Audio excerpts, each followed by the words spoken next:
میں غنی کر دوں گا اور فقیری کو تم سے دور لے جاؤں گا. وَإِلَّا تَفْعَلْ، اور اگر تم نے ایسا نہ کیا تمہارے کاموں کو، تمہارے ہاتھوں کو میں کاموں سے بھر دوں گا اور تمہاری فقیری کو میں کبھی دور بھی نہیں کروں گا. نہ تمہارے کام سیدھے ہوں گے، تم کورٹ کچہری تھانوں کے چکر میں پھنسے رہو گے، ہاسپٹلز کے چکر میں پھنسے رہو گے. You will be spending your money and time there. تمہارے کام بکھر جائیں گے اور دنیا تمہارے پاس کتنی آئے گی؟ الا ما کتب لہ، جتنی پہلے سے رکھی ہوئی تھی. واللہ جو میرے بھائی اور بہن سودی جاب میں انوالوڈ ہیں، آپ کو پتہ ہے جو سود کی جاب کر رہے ہیں، جو انٹرسٹ لے رہے ہیں جس نام پہ بھی، قیامت کے دن فرشتے ان لوگوں کو اگر انہوں نے توبہ نہ کی، ان کو تلوار اور نیزے پکڑائیں گے اور کہیں گے تم جنگ کے لیے تیار ہو جاؤ. وہ کہیں گے، لوگ کہیں گے کس کے خلاف؟ کہیں گے اللہ اس کے رسول کے خلاف، تم جنگ کے لیے تیار ہو جاؤ. انسان پچھتائے گا، روئے گا، لیکن اس دن رونا کام نہیں آئے گا، اس دن پچھتانا کام نہیں آئے گا. what that means is، بات ہو رہی ہے انٹرسٹ کی. ہاں انٹرسٹ لوگ کیوں لیتے ہیں، سود کیوں جاتے ہیں؟ پیسے کی وجہ سے. اللہ تعالیٰ اس کی پیسوں کی ذمہ داری پوری کر دیں گے. اللہ تعالیٰ اس کو وہاں سے رزق دیں گے جہاں سے اس نے کبھی امیجن نہیں کیا ہوتا. جو اللہ کا تقوی اختیار کرتا ہے، اللہ اس کے لیے مخرج بنا دیتے ہیں. وَيَرْزُقُهُ مِنْ حَيْثُ لَا يَحْتَسِبُ، اور اس کو وہاں سے روزی رزق دیتے ہیں جہاں سے اس نے کبھی امیجن نہیں کیا ہوتا. وَمَن يَتَقِ اللَّهَ يُكَفِّرْ عَنْهُ سَيِّئَاتِهِ وَيُعْظِمْ لَهُ أَجْرًا، اس سے گناہ کو بھی معاف کر دیتے ہیں، اس کے درجات بلند کر دیتے ہیں. وَمَن يَتَقِ اللَّهَ يَجْعَلْ لَهُ مِنْ أَمْرِهِ يُسْرًا، اللہ تعالیٰ اسے کاموں کو بھی آسان کر دیتے ہیں. رزق ایک بہت بڑا کام ہے نا، 9 to 5 لگ جاتا ہے، اس میں ساری دنیا گزر جاتی ہے. اللہ تعالیٰ کہتے ہیں تمہارے کاموں کو میں آسان کر دوں گا، تم کیا کرو؟ آخرت کے لیے کام کرو، تقوی اختیار کرو. میں اچھا ایک بات یاد رکھیں، یہ بات نا یہ لکھ لیں کہیں اپنے پاس.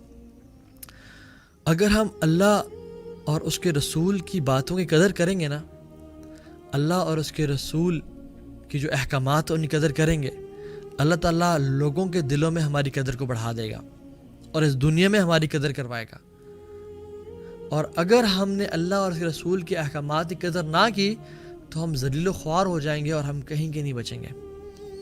ایک حدیث میں آتا ہے جو اللہ تعالیٰ کو پرائرٹی بناتا ہے، جو اللہ تعالیٰ کے لیے ٹائم نکالتا ہے، جو نماز کی جس کے لیے اہمیت ہے، اللہ تعالیٰ اس کے دنیا کے تمام کام سنبھال لیں گے.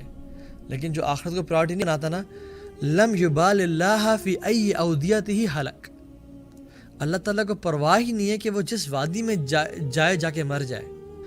آج ہم تمہیں بھول جائیں گے جس طرح تم نے ہماری ملاقات کو بھولے تھے. تو اللہ سبحانہ وتعالیٰ کو اس بندے کی پرواہ ہی نہیں ہے جو کہ اللہ تعالیٰ کے احکامات کی پرواہ نہیں کرتا. نام اس کا بے شک جتنا بڑا مسلمان والا نام ہے، لیکن ہم نے کیا سمجھ لیا؟ بس 2-4 روزے رکھ لیے یا رمضان کے روزے رکھ لیے، 2-3 وقت کی نماز پڑھ لی اور جمعے کے جو مسجد چلے گئے، ہم جی بڑے پکے ٹھکے مسلمان ہیں. باقی چاہے ہم سود لے رہے ہیں، چاہے ہم جھوٹ بول رہے ہیں، چاہے ہم جتنے مرضی گناہوں میں انوالوڈ ہیں، ہم پارٹی بھی کر رہے ہیں، ہم بس نمازیں پڑھتے رہو یار، پارٹی بھی کرتے رہو، اللہ بڑا غفور رحیم ہے. یہ بات جان لیں، اپنے آپ کو دھوکہ دے رہے ہیں. یار کم از کم انسان اتنا تو سچا ہو نا کہ دنیا کو دھوکہ تو دے لیکن اپنے آپ کو دھوکہ نہ دے. کم از کم اپنے آپ سے جھوٹ نہ بولے نا. ہم کس کو دھوکہ دے رہے ہیں؟ اپنے آپ کو دھوکہ دے رہے ہیں. بچیں اس بات سے. رزق ہمارا کہاں ہے؟ اللہ تعالیٰ فرماتے ہیں فَفِي السَّمَاءِ رِزْقُكُمْ وَمَا تُوعَدُونَ، تمہارا جو رزق ہے نا وہ تمہاری جاب میں نہیں ہے، لوگوں کے پاس، تمہارے باس کے پاس نہیں ہے.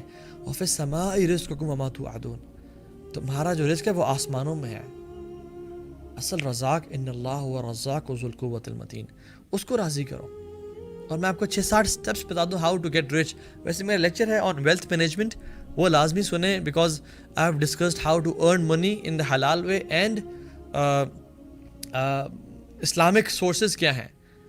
پہلا، کوئکلی استغفار کریں کثرت کے ساتھ. دوسرا، تقوی اختیار کریں. تیسرا، اللہ پہ توکل. چوتھا، اللہ تعالیٰ کی عبادت کے لیے اپنے آپ کو فارغ کریں.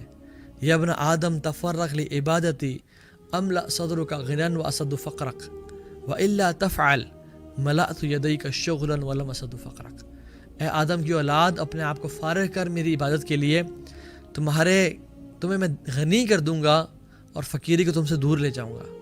وَإِلَّا تَفْعَلْ، اور اگر تم نے ایسا نہ کیا تمہارے کاموں کو، تمہارے ہاتھوں کو میں کاموں سے بھر دوں گا اور تمہاری فقیری کو میں کبھی دور بھی نہیں کروں گا. کہ تم دنیا کو اپنی پرائرٹی نہ بناؤ، آخرت کو اپنی پرائرٹی بناؤ، اللہ تعالیٰ تمہارے کاموں کو سنبھال لیں گے، تمہیں غنی کر دیں گے. اور مال کیسے آئے گا؟ ذلیل و خوار ہو کے تمہارے قدموں میں آئے گا. But you make this life your priority and forget about the hair after.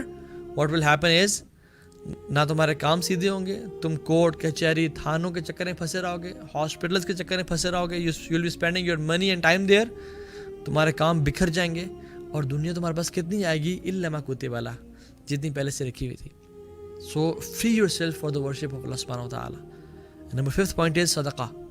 Give charity, a lot of charity. Make charity a way of your investment, a way of your earning money for the sake of Allah subhanahu wa ta'ala. ٹھیک ہے. Number 6th is صلہ رحمی.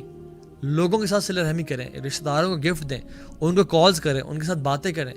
جو آپ سے سل من قطعک, جو آپ سے توڑے اس سے آپ جوڑیں. واعفو علی من ظلمک, اس کو معاف کریں جو آپ پہ ظلم کریں, اس کو معاف کرنا سیکھیں. صلہ رحمی کریں, اللہ تعالیٰ رزق کے خزانے کھول دے گا. جو شخص لمبی زندگی چاہتا ہے اور رزق میں برکت چاہتا ہے, اس کو چاہیے کہ وہ صلہ رحمی کرے. اللہ کے نبی کا وعدہ ہے یہ, میرا وعدہ نہیں ہے یہ, میں جھوٹا ہو سکتا ہوں. اللہ کے نبی صلی اللہ علیہ وسلم دنیا کے سب سے سچے انسان, ان پہ سچے جبریل نازل ہوئے اور رب العالمین نے ان پہ نازل کیا ہے. وما ينطق عن الهوى ان هو الا وحی یوحی, وہ تو اپنی زبان سے کچھ بولتے ہی نہیں ہے ایکسیپٹ الا وحی یوحی, جو اللہ کی طرف سے نازل ہوتا ہے. تو وہ کہہ رہے ہیں کہ صلہ رحمی کرو, تمہارے مال میں رزق ہوگا, برکت ہوگی, تمہاری زندگی لمبی ہو جائے گی. کثرت سے حج اور عمرے کریں, لوگوں پہ خرچ کریں جو لوگ دین کا نالج گین کریں اور ان کو پھیلا رہے ہوں. ایک صحابی ہے, یا رسول اللہ صلی اللہ علیہ وسلم, میرا بھائی سارا دن آپ کے پاس بیٹھا رہتا ہے, علم سیکھتا رہتا ہے اور سکھاتا رہتا ہے, اور میں سارا دن کام کر رہا ہوں, اپنی جاب کو ٹائم دے رہا ہوں. اس کو بولے نا کہ آئے ٹائم دے. اللہ کے میں نے کیا فرمایا صلی اللہ علیہ وسلم, لعل ترزق به, کہ ہو سکتا ہے کہ تجھے جو رزق دیا جا رہا نا وہ اس کی وجہ سے دیا جا رہا ہو, because he is spending his time for the sake of Allah سبحانہ وتعالی, لرننگ دین and spreading it. I am not seeing کہ آج کے بعد بزنس ریپ اپ کریں اور بیٹھ جائیں, لیکن ان لوگوں پہ خرچ کریں جو لوگ یہ کام کر رہے ہیں. کثرت سے اللہ ان شکرتم لازیدنکم, تم شکر کرو میں تمہیں مزید بڑھا دوں گا. ٹھیک ہے. اسی طرح سے next point is not praying صلاح, the third sin, not praying salah. And I want to wrap this up quickly کیونکہ we are over time, لیکن it's very important کہ ہم اس بارے میں بات کریں. آپ کو پتہ ہے اللہ کے نبی صلی اللہ علیہ وسلم نے کیا فرمایا, اول شیء یرفع من هذه الامه الخشوع, سب سے پہلی چیز جو اس امت سے اٹھا لی جائے گی وہ کیا ہوگا, الخشوع, خشوع ہوگا. حتی لا ترى فيها خاشعہ, حتیٰ کہ آپ کسی کو دیکھیں گے نہیں کہ اس میں خشوع ہے. اور صحابہ حیران پریشان ہو گئے بات سن کے کہ اس امت سے خشوع کو اٹھا لیا جائے گا. امیجن صحابہ آج کل کے دور میں آ جائیں اور دیکھیں خشوع تو کیا, نماز ہی اٹھا دی گئی ہے.